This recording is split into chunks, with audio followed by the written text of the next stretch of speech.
Hello friends, நம்ம இன்றைக்கி இதை பற்றி பார்க்க போனால் இலக்கியாக வர போகிற எபிசோடில் என்ன இன்ட்ரெஸ்டிங்கான சுவாரஸ்யமான விஷயம் நடக்க போகிறவங்க பார்க்க போகிறோம். வாங்க வீடியோக்குள்ளே போயிடலாம்.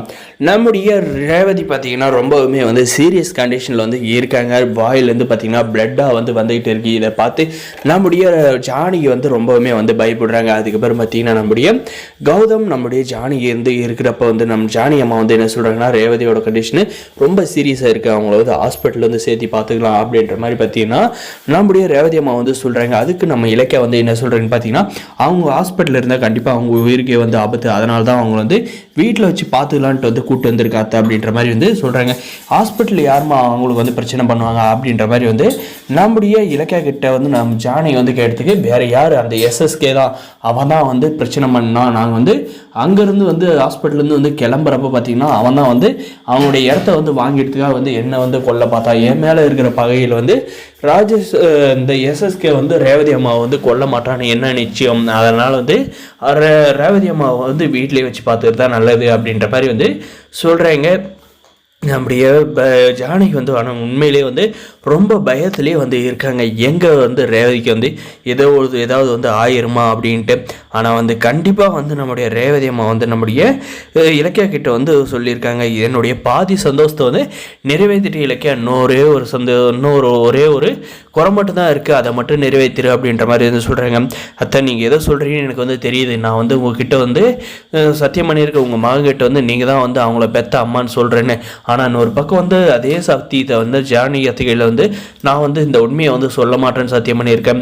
இதுக்கு நான் என்ன பண்ணுறதுன்னு தெரியல. இதுக்கெல்லாம் ஆண்டவனாக விட்டால் மட்டும்தான் நான் இதுக்கு விடை தேட முடியும் அப்படின்ற மாதிரி சொல்லிடுறாங்க.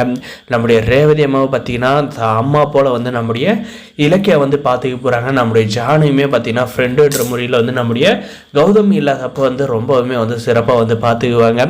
அதே சமயம் நம்முடைய கௌதம் பார்த்திங்கன்னா ரேவதி அம்மாவுக்கு இப்படி ஆகிட்டு இருக்கு, அவங்கள எப்படியாவது காப்பாற்றியே ஆகணும் அப்படின்ற ஒரு இதில் இருக்காருங்க. நம்முடைய ஜானகிக்கான உள்ளுக்குள்ளே பயம் இருக்குது. எங்கே ரேவதி நீ தான் என்னுடைய பையன் அப்படின்ற மாதிரி கௌதம் கிட்ட சொல்லிடுவாங்களோ அப்படின்ட்டு. ஆனால் இது கண்டிப்பாக நடந்துச்சுன்னா வீட்டில் கண்டிப்பாக பெரும் பிரச்சனையை ஏற்படுத்துவாங்க. ஆனால் இதில் நம்முடைய இலக்கியாவுமே ரொம்ப பாதிக்கப்படுவாங்க.